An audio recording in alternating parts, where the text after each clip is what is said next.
Sorry, I was on mute. Welcome everyone. Hello and Ramadan Kareem. My name is Luay Malahmi. I'm the General Manager of Abdulaziz Al Ghureir School of Advanced Computing, known as ASAC. ASAC is a Jordan-based computing school that guides people to change their lives through career-focused education. Our story has been inspired by L2C's vision, which is to empower students, build up their skills and capacity, and prepare them to enter the high demanding job market. Our programs leverages fast-paced, career-focused, and immersive education.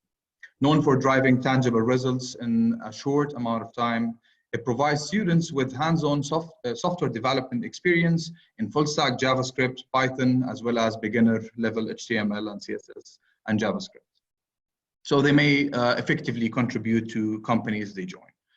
One aspect of our career readiness curriculum is engaging with leaders in the industry. Hence, our webinars are designed to help you get current information and insights to maximize your career goals. We had speakers already from Expedia, Codefellows, Silicon Valley-based AI experts, and today we have with us a special speaker, my dear friend Fouad Jeryes. Fouad, he's the co-founder and chief product officer at Maqsam. Fouad, I'll ask you please to open your camera. Welcome on board. Thank you very much, Luay. Very nice to be with you guys.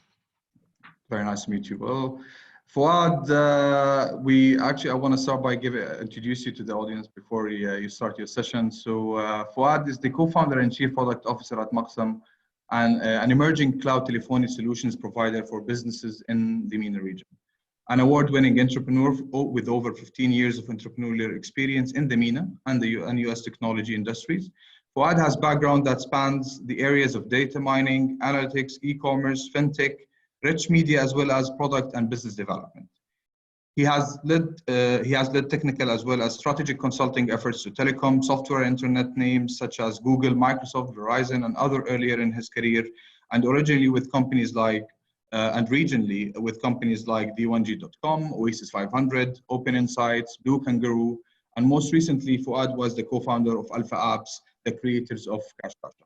Fouad, welcome, and we're so excited to have you with us. And on to you, the floor is yours. Thank you very much, Luay. First of all, Ramadan Kareem to everyone, and I hope everyone's safe during these turbulent times. We're living a very strange time in our life. Nobody even thought that we'd be locked in to our bedrooms, homes, with our families, but hopefully everyone is safe and doing well. So yes, I'm coming to you from my living room, from my own bedroom, sorry.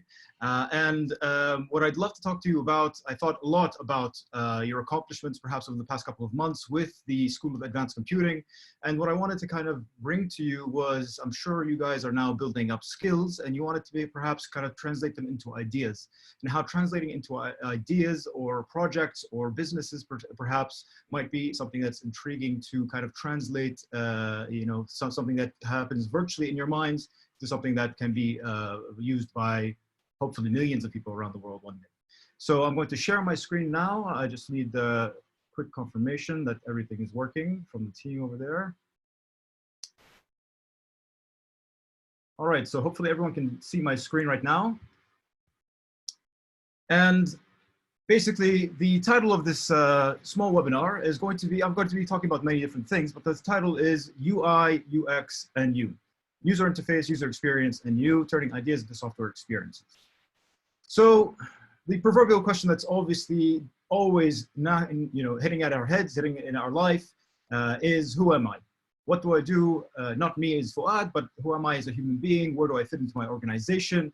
What do I do for a living? All these different questions can be bothering sometimes. But what you come down to it one day is that you have to make a decision, and you have to kind of define where you have a particular skill set and where you can be effective to your organization and the people around you. And what I've decided, or what I've found out over time, and what I think many people can agree with me, especially the people who are close and work with me, is that I'm an ideas guy. I come up with ideas. I'm constantly thinking. It can get very annoying at times, even internally, even for myself. When you want to you go to bed at 1, 2 a.m. and then you get this idea that comes up and you see the possibilities and you get excited about it and your mind starts going. That are some of the best times and the most annoying times at the same time. But I've had the pleasure and the honor and the and I've been very fortunate to be able to work with some great individuals that have helped me, and together we've collectively agreed on particular ideas, concepts, businesses that we've been able to do, and we've been able to put them out into the world. Some of them on this very clustered or cluttered screen in front of you are on the screen right now. I very nicely mentioned a few of our accomplishments before. However, there's a process to actually bring these into reality, as you all know, so that they are software experiences that people can actually use and take into their lives. So one thing I'd like to say at the beginning is that I'm not special. Obviously, being an ideas guy is not something that, you know, just certain people can do. Everybody has ideas, and the way that you execute on them is also very important. And the way you train yourself to execute on them is also something that becomes a habit and becomes something that you can build into your daily lives. And it's quite an asset to have as an ideas person, I guess. But there's a great book on this called The Idea Hunter, and it's defined as by the author as you know, great business ideas do not spring from innate creativity or necessarily from the brilliant minds of people. Rather, great ideas come to those who are in the habit of looking for great ideas all around them all the time. As I said, this starts to become a habit. When you start looking at things around you, whether it's a glass or a table or a you know, piece of software even, you start thinking, well, how can this be done better? Where can things be optimized? How can things change? What if we merge things together? There's a great TED talk I remember seeing quite a long time ago called Everything is a Remix. So that talks about how things come together in different forms to provide a new product that seems to be novel, but actually is just a remix of different ideas. If you take your iPhone or your cell phone today, your smartphone, it's a remix of so many products now put into one. It seems novel at the outset, but really these things have been around forever. We just added technology to them, put them together, and we thought about it in a different way. And that leads to a lot of innovation. So again, an idea person, or you know, the traits for an idea person are a few, and they can be summarized in IDEA. So interest, first of all, you have to be a person with infinite curiosity. I think you need to really have this drive to be able to wonder how things work, why things work in a certain way, why they're done in a particular way, and that can lead you to more inspiration, more ideas. Diversity is the second one, which is being a generalist. I think a lot of people who are product managers do very well in their organizations because they tend to have a general outlook of very different things, very different products, very different sources, be able to get ideas and be able to get inspired as well. Exercise is the third one, which is basically you getting into training, constantly trying to be able to come up with better ways of thinking, better methodologies. We'll talk about a few of those today, and being able to kind of come up with your own way of breaking up ideas into smaller bits so that they can actually become part of your habit in how you put them together once again. And then agility. Agility, the last one, is always to be prepared to change. A lot of people tend to be, and I'm one of them, I'm a victim of this, I tend to be very focused on a particular idea that I have, and changing it becomes tough. I become fixated on a particular way for things to work, and you need to be open to feedback all the time and changing the idea and figuring out through your research of how things went right and how they went wrong and how you can optimize and bring them back to how they can be best at some point. So I'm at Maqsam today. My position is Chief Product Officer. And I love this position because product managers or product officers in general have the ability to kind of take a look at three areas that I love. The first one is having a tech background, or being able to touch the tech portions of a business, being able to understand the business principles around a particular product or particular software, and also being able to play around with art. So I've been lucky that during my college years, I studied business and computer science, but also throughout my life, I've been inspired by art. I took art courses in high school. That doesn't mean that I'm an artist by any point, but however, I've always been inspired by art, and it's always been able, through my job today, I've always been able to bring these three areas together and kind of help me translate some of the visualizations, the concepts, the things that are put into my instinct out onto a paper first, and hopefully into a product later on. And so everybody has triggers. One thing that's important is that perhaps these triggers can be atypical. Some people, as I said before, can look at a table and say that, well, I think this is inspiring to me. I think there's something there that can be changed, and a new product can be born out of that. For me, my triggers have always been, I would say, from what I hear around me, quite strange. My triggers always happen from names, from potential business names that I could come up with. And then I think backwards from that. I get excited about, I come up with a word, for example, and I get excited about that particular word, and that turns into a brand, and I go and I see if that domain is available, and then I start thinking, all right, so what kind of ideas can be attached to this particular name? And that's kind of doing it in a weird way, but that's the way my brain works. One of the great games that my co-founder, Sinan Tayfour, and I used to play when we first started out is we would take a walk every day after, midday of work, around first and second circle in Amman, Jordan. And we would be able to come up with different names of things that we see around us, two words that we put together. Mashing those words together would end up leaving the other person having to come up with an idea on the spot, and it goes with those particular words. So that's the way I came up with a lot of these concepts. For example, when we came up with Jayb, which means pocket in Arabic, and also I think about 9 other languages, Hindu, Turkish.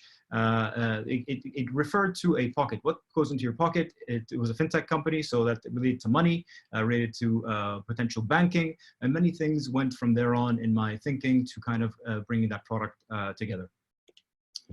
So I would like to ask you all, obviously, to proceed with caution at this point in time. I am not a designer. I am not an artist, as I said before. What I'm about to tell you is simply what I've learned over the years and what I've realized, and the resources are out there for you to be able to take advantage of, as I have. I'm still in training. I'm hopefully always in training and always learning about these new things. But if you were expecting me to give you exact artist advice, or if you're a designer and you're an artist, then I apologize in advance. So you're free to leave the webinar now and leave this into the nothingness of the cyberspace. But here we go. So the first thing that I do usually when it comes to kind of thinking of an idea after I've come up with the concept in my brain and it really is nagging at me, I usually tell it to my coworkers and my friends, or my group of people who I know I trust their opinions, and then I try to translate that idea or that concept into a particular wireframe. So pen and paper on a pad, as you'll see on the screen in front of you. These are actually a photo I took of many notebooks that I have that all have different scribbles, jots, charts, different wireframes of these products that I've thought of. And going through them a couple of days ago just to take that photo was really overwhelming to see the amount of work that I've done. But it was a nagging effort in my own mind to kind of bring that out into reality and kind of put onto paper. But simply after that, those wireframes can be turned with the rest of your team into more formulated designs and more formulated screens, and also pieces of software, whether they're on a website or they're a web app or they're a mobile app or what have you. It takes a process to kind of drill down through the wireframes.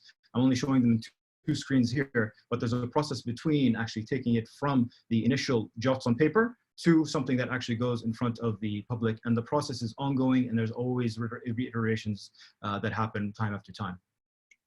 So just to cover this is pretty much 101. I'm sure many of you already have been exposed to this. You have UX and UI, and they can be represented as right brain and left brain. So the right brain obviously talks about creativity, or represents creativity, visual design, colors, graphic design, layouts, typography. And then UX, which is extremely interesting, happens to work very closely, obviously, with UI, but this is more about the analytical portion of being able to put the product together, being able to think about how users are going to interact with the designs, the wireframes that you put together, the information architecture, how things appear on a particular page. There's user research that has to happen as well, and there are particular scenarios that you have to kind of accommodate in the flow of onboarding a customer, having that customer use your product, and bringing them back to your product time after time. So there are a lot of things that happen in both these areas where UI and UX experts need to kind of work together and bring together a product. So I'd like to start off, before I get more into the details of how I think of software ideas, with a quick poll. So if Saif or Mira or anyone on the team could just quickly run that poll with everyone. So the first poll that I've put on here, it's just on your screen right now, is how do you think of software ideas? I'd love to see, before I get started, of how do you think of software ideas. The 4 points I have on the screen here is I do not think of software ideas. I'm only interested in being a technical person, which is okay. A lot of people do that, and that's completely fine. I have a structured way that I've come up with ideas on my own is the second point. The third point is I use a particular design thinking or product development methodology. So you've already figured out or you've found something that you're comfortable with and you use that time after time with how you develop products. Or the fourth and final answer is I try, but I'm exploring and still need work. So we'll put those in and, okay, let me just close this right here. Let's keep that on there for a little bit and we'll see when we can hold on for the results.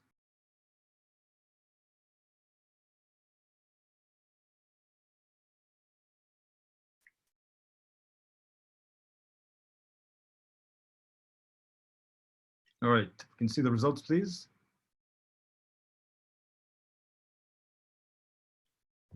Okay, so about 9% said that they're only technical people. So I salute you, technical people. You definitely bring a lot of the products to life.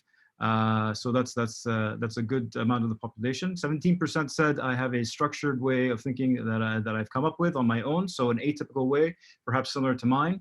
I use a particular design thinking process and development, 17% as well. So it's tied with the second step, with the second option. And I try, but I'm exploring and still need work is the majority at 57%.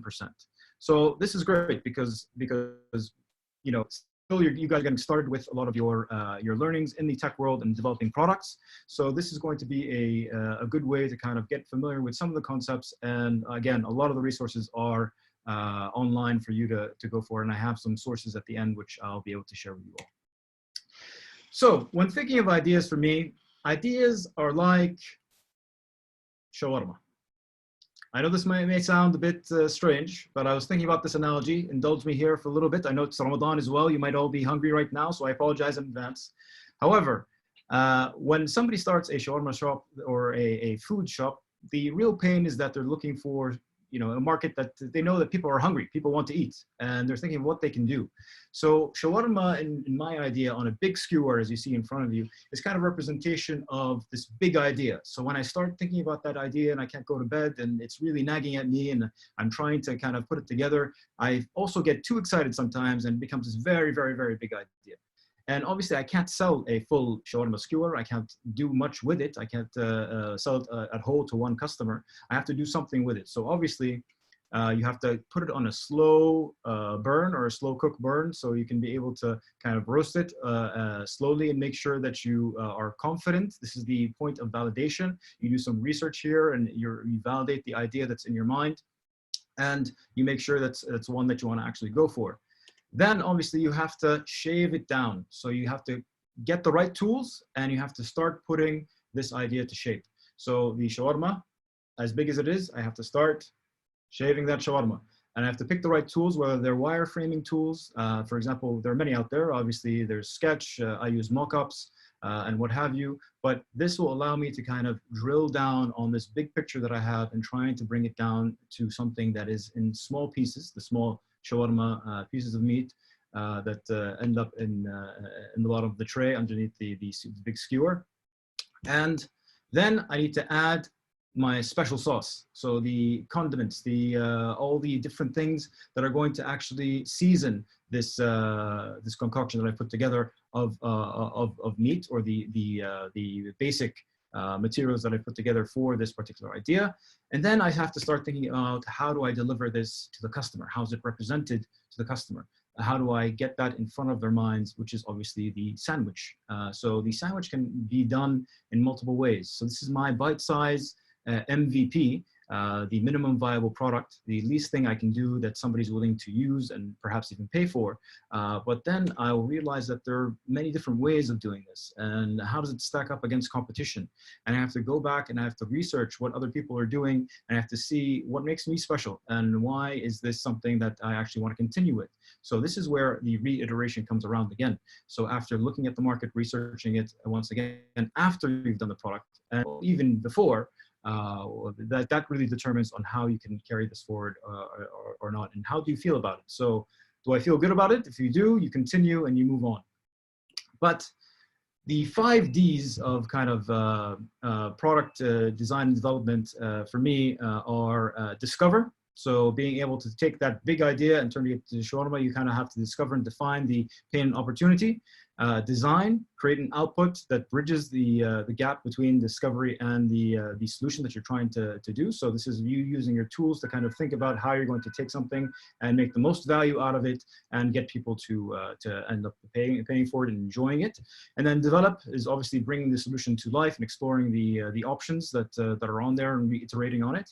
And then delivery is obviously kind of trying to deliver the product to the customers, the customer base. So you have to really figure out how are you going to do that and how you're going to do that effectively. And there's smart strategies of trying to think about how you deliver particular products to the population of people who might be using them.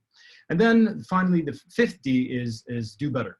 So I'm looking at my product. You can put it out there for a while, obviously, it can do well, but if you don't keep up with the times and the evolution of that product in particular, you're going to have to go back and you're going to have to do better than you did, once again, reiterate. And that's always a very healthy thing. The software development lifecycle or process is a iterative process. So you'll have to kind of go through things once, twice, 3 times and onto the future. You always have to be learning about the market, what they prefer, to stay in your position as a user-friendly and also usable type of solution overall. So to accompany this, the 5 Ds, we have the 6 product design principles. So you have to kind of think about this in a few ways. I'm going to start with the first one, which is irreducible simplicity. So really shaving down that big shawarma, as I said before, you're going to have to take this big idea to a point where you've reduced it to as simple as possible of an idea, the minimum viable product, and really brought it down to a minimum. So think about this like a car. So a car will get you from A to B. Having a radio in your car might be an addition that would increase satisfaction. If you remove it from the car, does it decrease your satisfaction or not? That's something that you have to research and you have to think about when thinking about your users. If it does demote or remove satisfaction, it's important to kind of take that into consideration, because you want to be able to reduce to the point of simplicity where satisfaction really does get affected. As long as it doesn't get affected, then you're in the safe zone. You want to think about that. Also, immediate intuition. So the second one, it basically talks about your intuition as a consumer. I have to think about my consumers and I have to see how they relate to the thing that I put out into the world. So an example here is Apple and Android. So the comparisons between Apple and Android are basically that Android is an open source, very open to customizations, very flexible type of environment. Apple is very restricted. Not many customizations. They say that they put out the best type of user experience for the users. Things can't really be changed in their operating system or customized to your liking. They charge a premium for that particular user interface. And people who buy iPhones are buying pretty much a fashion statement, could be, as considered by many. People who buy Android phones, which are cheaper, are using it for the basic features that they have. They might not be as caring about what type of phone they carry, and they're willing to pay less for that. But both type of characteristics that we have of users today gravitate towards the same brands that they've always been using. The people who use iPhones say, yes, I know that is my product. And people who want the openness, who are probably more technical perhaps, or developer friendly people, they know that they want to gravitate towards Android because it has particular things that speak to their needs. So you have to think about how your user base is going to think about the product that you put out there. Underlying beauty. Now, one thing that's also very important, this is kind of like going out on a date. When you go out on a date at the beginning, you just started to meet, you just met this person, you're starting to get to know them. One thing that's important is that you recognize that there are 2 levels to the relationship that's going on there. First of all, you're probably, the first impression is all physical. You probably like how a person looks. You probably like something about a person that you know. And then once you get to know them over time, only then these surprises, like gifts, let's say, start to appear, like things that are being uncovered that are really surprising to you. That gets you locked into a product. That gets you much more excited about a product. If a software does that for you, and you just find something that you don't expect, and it really adds so much value to your experience, that really brings up the value of you using that software so much more, and really adds to your affinity or loyalty to that particular software as well. Approachable innovation, and there are many ideas that you have to, that are really innovative, but it also has to be approachable. Which an example I've put here on is innovation in, for example, a fingerprint scanner. They wanted to kind of improve on security. They wanted to improve on how you log in and log out, and you lock and unlock your phone, rather, and also how you verify your identity to particular applications. And it's not very safe to do it all the time. It can be cumbersome to do it through the numbers that you put on there, or a user passcode or what have you. It's much easier to do it through your fingerprint. So this is a kind of way of doing it through an approachable manner. So this is innovation, adding that fingerprint scanner on your phone made things easier, made things more secure, and people know how to use it intuitively.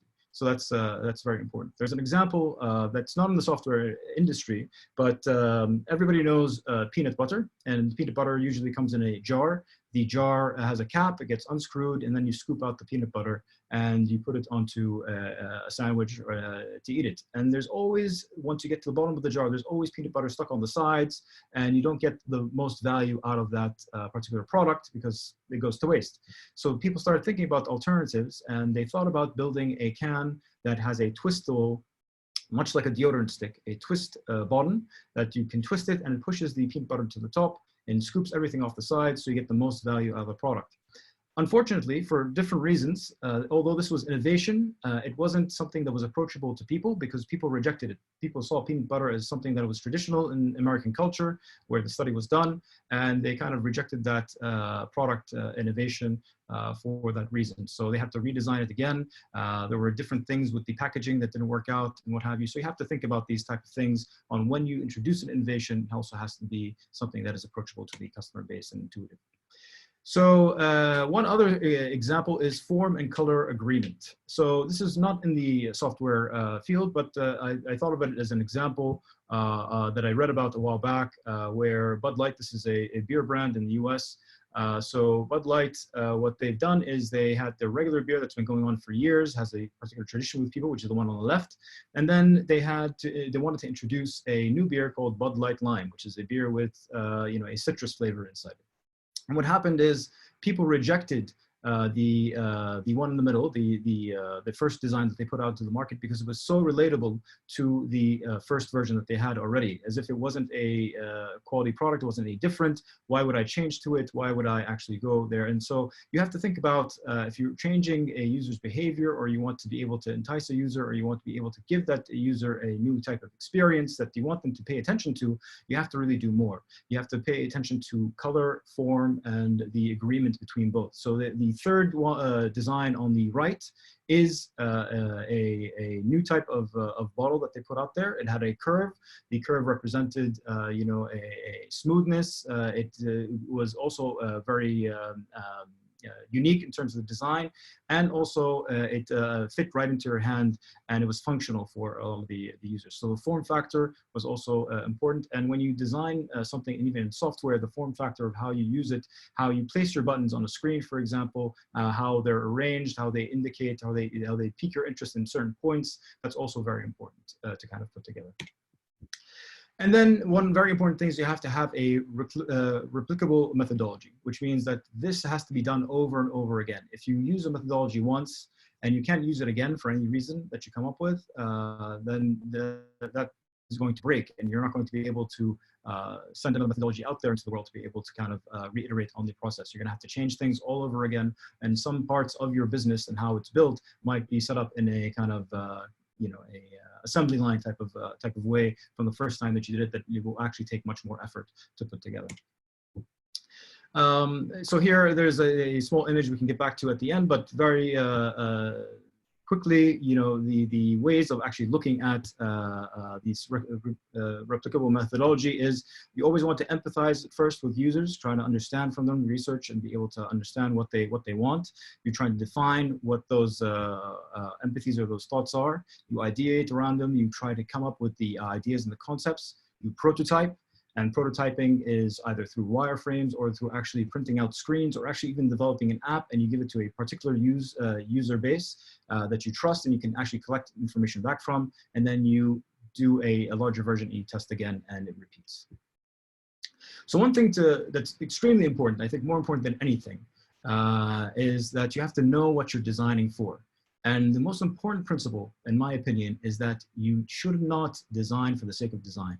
You should design something and put it into the world for the sake of kind of thinking about the behavior that you want to induce into a person. So always design for behavior. You want to design to be able to put a user perhaps in a particular funnel, and you have to want to send them down a certain path and induce a behavior that is particular to that user or the app that you're developing. And so there's obviously we're coming to the end of the presentation, but there's obviously a very big psychological factor that you have to think about in the eyes of the user and what they're doing and how you put them down that path, and you want to induce these different behaviors for these users as they're using your software. So every time a user interacts with your product, there are 4 basic areas where you need to think about, and there are many other sub areas which I'll tell you about. But the first ones is basically filtering information. When the user gets a hold of your software or your design and takes a look at that particular piece of visual, he's going to start filtering information. And then he's going to, the second stage, he's going to start to try and seek meaning from that information that he's collected. So what does this mean? What does this button mean? What is this service? What is going on? Why do these boxes on this on the screen look that way, for example? And these obviously happen very, very quickly in our brains. But beyond that, there's one thing that you want the user to do is act. There has to be a call to action. There has to be something that they do so that they don't leave your app. And that happens within a very limited time. And the time span that you have is becoming shorter and shorter as we go on in the world. And finally, you want the user to kind of remember certain things, certain cues that you're giving them. So whether you want them to store things in memory. And so these psychological factors are very important. And there are lots of subpoints that I haven't even been able to kind of go through all of them, and I will not be able to go through all of them over a presentation like this, but there are over 150 to 200 points and principles that you can go back to in every single one of these areas that are all on the internet, all have had lots of years of research behind them, and try to help induce a lot of these behaviors that you want to put into a particular product. The best way to kind of go through some of these is to kind of give you case studies that I've put together and also gotten together from some sources. And so these case studies, for example, I'm going to start with Amazon. First of all. So Amazon and e-commerce, we've worked with Amazon a lot in the past through our business, but one thing that might have caught in all of us is if you've gone to a particular item that has a subscription, like a pack of pills, for example. A couple of years back, what they did is they did something kind of sneaky, but if you take a look at the image right here, you'll see that we have some omega, soft gels, and you can see that there is a one-time purchase and a subscribe button here that is actually clicked by default. So the radio button is on by default. And that's kind of strange. The first time I came in touch with this, and maybe a lot of you had the same experience, is that you go to buy something like this or this type of item, and you go to the checkout button or the add to cart button, and you find that it's not there and it's replaced by a subscribe button. And then you kind of work your way back to understand what's going on. So the subscribe button here sent me back, was the first thing I noticed, sent me back to the subscribe and save and the options that are on there, which is either a one-time purchase or subscribe and save. And this is what is called a dark pattern. So a lot of the things that I told you about earlier, the psychological points and what have you, they're not all positive ones. They're things that you want to kind of avoid as well. And this is one that I think should be avoided more commonly, and because it kind of tricks users. The dark pattern is that it's an interface that is purposely crafted to trick the customer and user into doing particular things. So in this case, it would be to subscribe. If you want to change the customer behavior, you want to actually get their consent, make things more clear, and there are many other ways to do this. One other thing that they do, though, very well through this case study that you'll find is that they tell you what the status quo bias is, or basically they're telling you what the value is here of you subscribing. So if you want to change the behavior of a customer, they're doing a very good thing here, is that they're showing you right here on the screen, as you can see, that if you subscribe, you can save anywhere between 5 and 15%.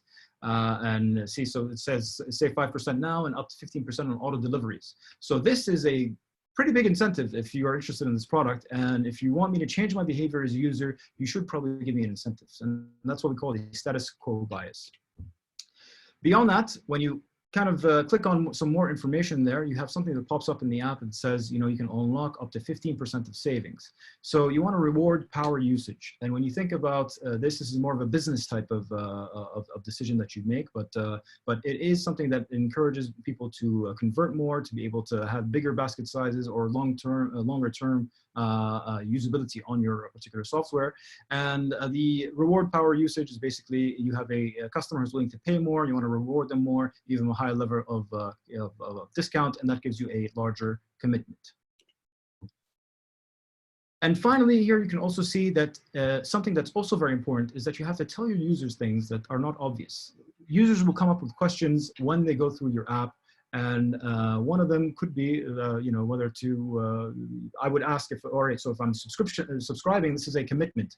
And if I wanted to, I would like to kind of cancel. Can I cancel at any time? This would be potentially an FAQ that you'd have to put on or declare to the user. The earlier that you can be transparent to the user with that, you can comfort that user and you can help them make the decision. So you can see a lot more conversions on products and apps where the users actually getting information up front and they are more comfortable with actually doing the conversion as they go along. So going back a couple of slides to the main item page, there's one more thing that, that is important, which is called social proofing. So social proofing is basically a validation that happens between you and the app. It's information that is revealed to you that tells you that I think there's a car outside. Hopefully you can't hear that. Hopefully it's not too loud, but I apologize. In this case study, for example, if you go back to the delivery, it says you get the item delivered every 2 months, and this is the most common type of way that people transact with us. So that would be social proofing. You're finding out that a lot of people prefer this. It is the most common thing. If I found out that most people are doing it, then I'll probably jump into. So it's kind of like peer pressure, and I can get into that, and I'm more likely to subscribe. Moving on to my final case study is looking at Tinder. So Tinder is a very interesting app. Tinder has grown. They've done billions of dollars in business last year. And it is obviously a dating, mobile dating site. They put a spin on the mobile dating or internet dating that was much more complicated in the past. And now they've obviously introduced the mobile swipe right, swipe left innovation in design. And there are a lot of case studies about Tinder and how people suggest that Tinder should be changed or Tinder should kind of go in a different direction. So here, one thing I want to show you is that even on the onboarding process, you have too much information that's being presented right on the second screen as you open up the app. As you can see, there are some certain welcome notes. This is just too much information too early on in the process for a customer or a user to actually be paying attention about. So many people don't have to or don't pay attention to these things and don't read too often. So there's a great book about this called Don't Make Me Think. It's a design book, and it gives you a lot of the principles that allow you to kind of have users go through a process without having to think too much about the process of onboarding. And then for me, I would say that if you kept just the first statement, which is be yourself, that's a very welcoming message, and that could have been enough, and the rest could have been introduced at a later time. And also one other thing is that you want to have primers. Primers are cues or small icons, for example, or small indications, something visual that you can see on the application and allows you to kind of remember every single point if you're going to have a lot of points. It makes it easier to kind of get those points across to the population. One other thing that Tinder does very, very well is instead of having you, I mean, I'm sure we've all gone into a sign-up process, which is a very long form, and you sign up with your name, your email address, your address, and it's all on one page, and it's very long. You have to go through the whole thing. Instead of this, although they need all the data, but instead of this being this very long process, they cut it up into different smaller steps. And this kind of gives you an idea of how you can take a big task and minimize it for the user so that they actually complete it. So the completion rate of this process is much higher. Obviously, the user intent to complete it is also there because it's a product that they want, but there can be times where if it's too long, you can see drop-offs in users in the funnel, and you'd have to reiterate on that. Another thing that's important is always having progress cues. So you want to be able to tell the person using the product how long or where they are in the process overall. And moving on, the next question is a question about your sexual orientation. This is something that Tinder introduces. Obviously, they want to be very inclusive. There are many different preferences out there. But what I figured out, what we found here through the case studies, is that there's a point after this, after the sexual orientation question, where they also ask you, what do you like to see? Which can be completely moved out of the past. So when you take a look at Tinder, you might not realize this, but you know, why am I, you know, kind of telling Tinder, you know, if I'm interested in men or if I'm interested in women or what have you, if I've already assigned my sexual orientation in the point before. So there's an optimization opportunity here where you can optimize moving forward in your app, and you can drop some points and make the funnel shorter. The shorter it is, the better, obviously. After that, because you're building a profile, you have to add some photos. And when you see this in front of you, this is obviously a very large commitment. So basically through Tinder, the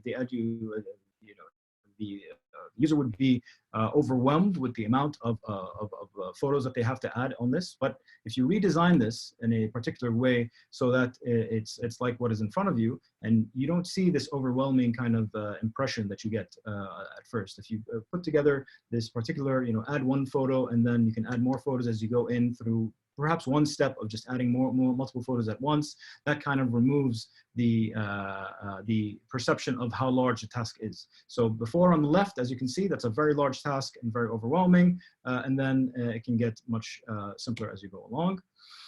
Finally, the user intent onboarding. So basically here with user intent onboarding, Tinder has a way of teaching you how it works as you go along.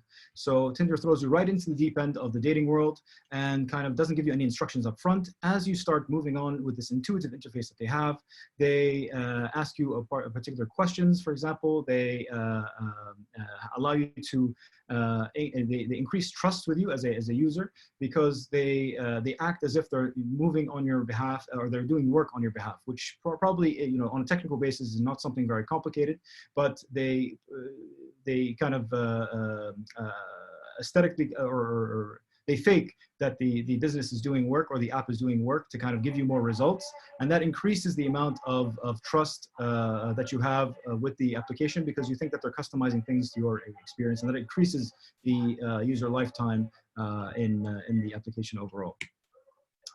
Finally, as you go, you can see that they give you the instructions up front as well, and you know, you can swipe right, swipe left, open a particular profile, and you know, as you go along, if they're trying to upsell you on different things, then they will introduce that as you go as well. So it's a great experience that they do drop you in the deep end, but they bring you up to speed very, very quickly. And even when they want to upsell you on things, there are certain cues on the page where they tell you you know, if you through social proof, which we've covered before, that you know, you have the most preferable type of offer that is on there. Also, there's a descending price anchor, which means that the price from left to right is descending. This over many studies has shown that people are more likely to take a particular option by showing that the first option is usually more expensive, and there are more cheaper options as you go, and it allows people to actually go for, you know, not to completely not think about the more expensive option. They actually go for the more expensive option in that manner, more likely. And then removing the buy barrier, which is not having a buy now button, which kind of scares people away. By using the word continue, it's more innocent as well. Finally, they're trying to kind of do something very clever here, which is build a curiosity gap. Now, what this means on a psychological level is you want to add some mystery to kind of upsell you on a particular product or type of thinking.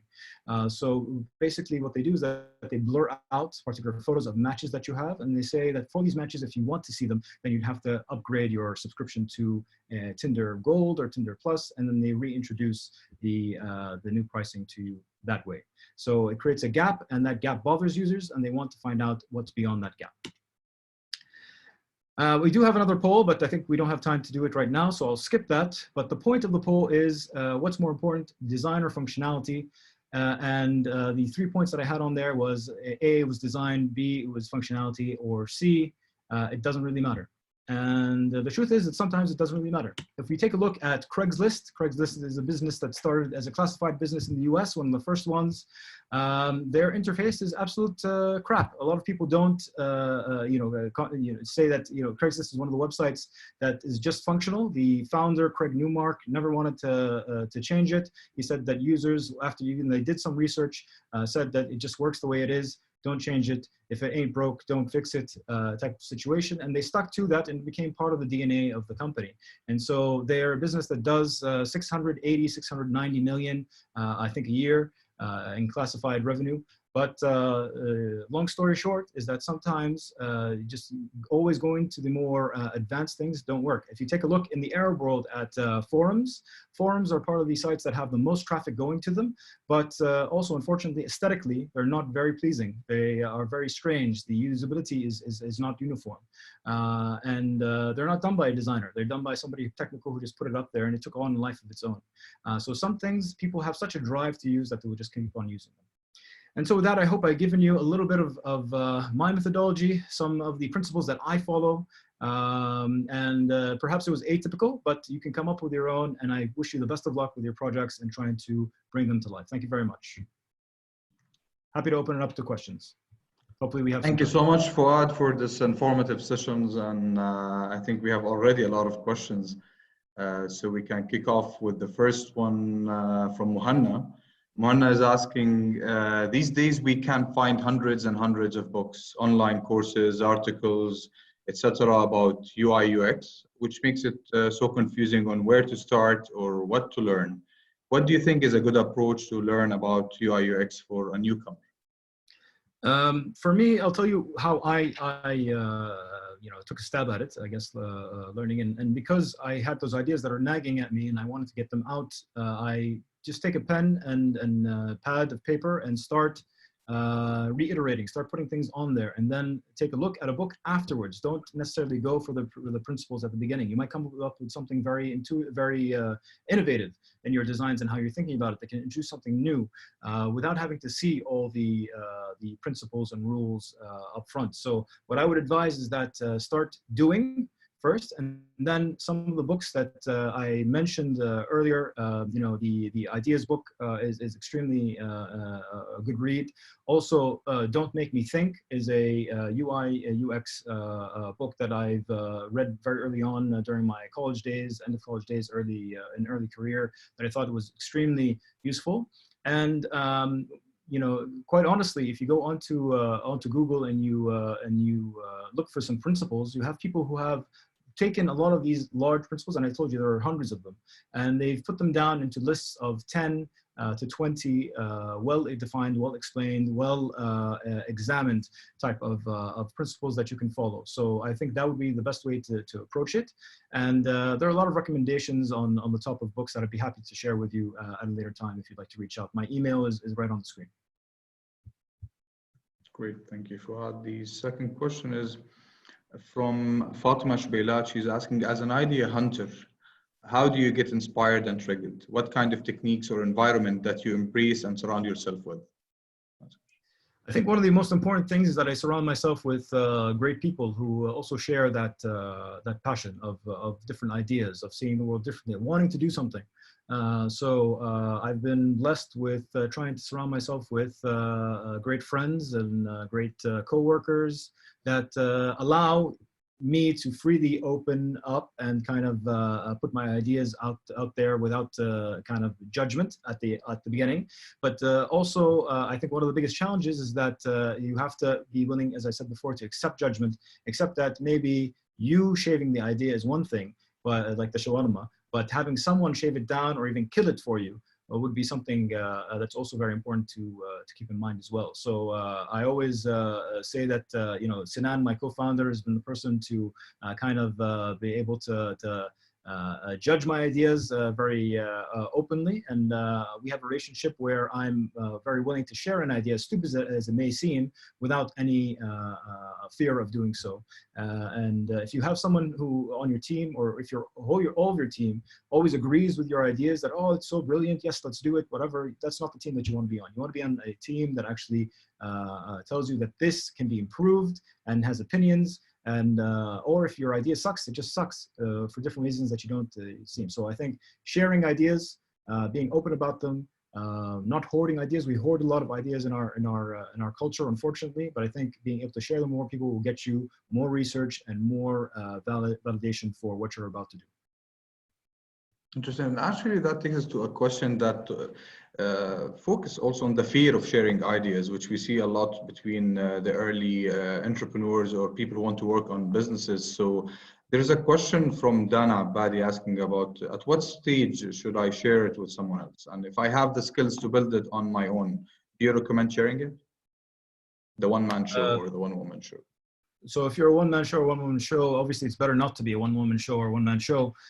It's always good to have a team, or at least one person that's with you, that's working on a project. I think there's more success in starting a project when there are two people involved instead of one. Statistically, that's been proven with many entrepreneurs, because it gets very stressful, obviously, to start a business. But long story short is I think the earlier you find a group of people who are opinionated, have experience, and they are a safe group that can help give you constructive feedback, then that's the most important group that you should share with earlier on. The earlier the better, because sometimes you might get really obsessed and fixated and go down the wrong path if you're on your own. Very rarely have we seen that somebody who comes up with an idea, who's locked in their own basement for many years, comes out with something that changes the world.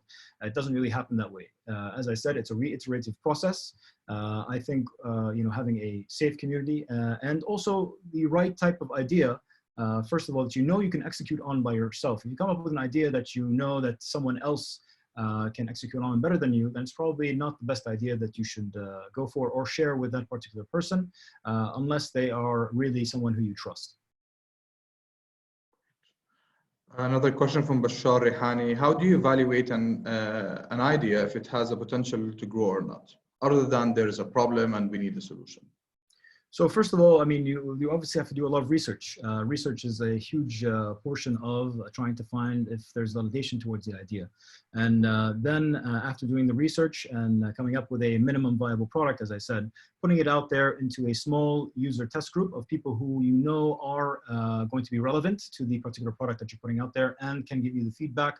If you see how you roll out, for example, if we take the idea of Facebook, when it came to be, it was rolled out in a particular way amongst a group of students, at first in one class, I believe, at Harvard University by Mark Zuckerberg, and then at the university as a whole, and then it was rolled out to more universities as more validation came on board. So there were stages as the product was rolled out, as it was put together. I'm not sure if there was much testing, I don't read about that at the outset, but there was such a compelling need for the product or interest in the product from a group of students who wanted to post pictures and be able to see, see each other online and be able to interact, that it just validated itself as a group. So sometimes these products take on a life of its own, and if you don't see those little cues that the market has accepted your idea, then that's one thing that you should keep in mind, that maybe you need more research, or maybe you need iterations, or maybe it's just not the right idea. But one final thing on that point I can always talk about an example that we had with CashBasha. And we started CashBasha, really had no idea if anybody wanted this particular service, if the problem was big enough to be solved. And so Sinan and I decided that, and this was one thing that Sinan introduced, and I didn't have in my DNA as a founder, is that we should have a particular number of orders, a KPI, a key performance indicator. So it means a number or a goal that we want to achieve. And if we don't achieve that goal by a particular date, this is not the right idea to go for. We'll scrap it. We'll do something else.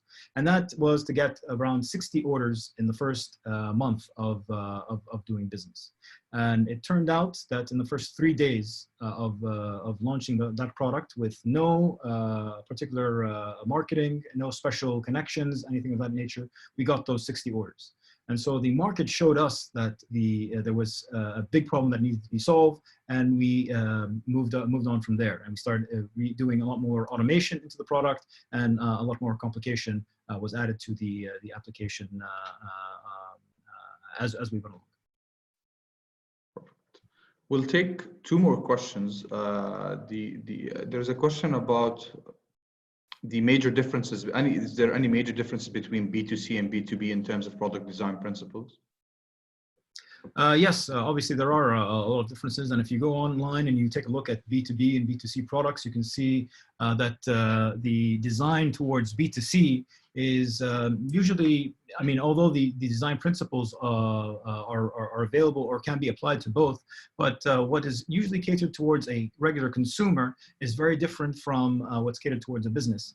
If you are trying to get a consumer to pay you on a transaction basis, for example, like Tinder is, then you have to induce certain wants, needs, urges to that particular user to kind of get his wallet out or credit card and pay you for the service that you want to provide. So thinking about how users interact on the consumer side is very different from, for example, a business where there probably is a deal that happens at the top level of that particular business account, and then everybody gets access to the platform, or even forced to use it, or anything of that nature. Obviously, B2B, businesses or software doesn't look as nice or as user-friendly sometimes as B2C, but nonetheless, I mean, they both have the same amount of principles that can really induce more usage on both sides. Fouad, if you can just tell our audience a little bit about how Maqsam started and how does it look today, comparing the way that you designed the first, let's say, wireframe for Maqsam, and where is Maqsam going in the future as well? So some of the best ideas come from evolutions of different ideas that you have. And I think in our careers as entrepreneurs and as a team as a whole at Alpha Apps or even at Maqsam, we've realized that a lot of our ideas start in a certain way and evolve to a completely different form.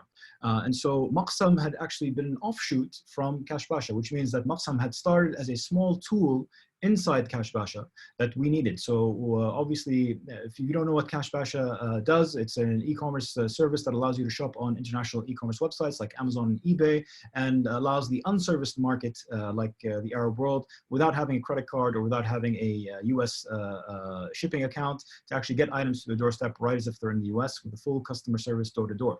So obviously, when we got to the point of customer service and us having to call customers in different countries and being able to appear as if we're a local business, because customers want to deal with local businesses. They want to be able to be served locally from local telephone numbers, from with the right equipment. We looked at different solutions to be able to do that, and obviously it was extremely expensive to get a Cisco-related kind of telephony system. It would cost hundreds of thousands of dollars to have people all around the region as well doing customer service locally in all of these particular markets. So we started thinking of how can we virtualize the type of connectivity that we were looking for, so that we can appear more local to the customers for CashBasha and be able to accept and receive calls with call recording, with a proper interactive voice response and IVR that greets the customers, puts them on a queue, distributes them amongst the agents that we had. How can we add automation for different things I want to do, like order confirmation. So once you place an order, you get an automatic call so that a human doesn't have to do that work, and it confirms the order with you. So we wanted to think about these things, and we built them into our system for our own use. And Maqsam kind of lived inside of CashBasha for maybe 8 months to a year before we actually thought that this was a big enough opportunity that people came up to us and said, we want this service. How can we get it? And so that type of validation that we got came to us because other businesses saw that we were doing something that was special, and it was a great story for us that we were able to build something that had a larger market. We researched it a little bit. We tried out with a few test customers at the beginning, and then we rolled it out as Maqsam overall. And the basic wireframes or how it started was we needed a telephone. So telephone, we all know how a telephone looks. There are numbers. There's a place where you place in the number that you want to call. We know what should happen when a phone is incoming and it should ring. So those were very simple sketches that were put together, not even by me at the time. I believe it was done by one of our engineers, Hussam, who works with us.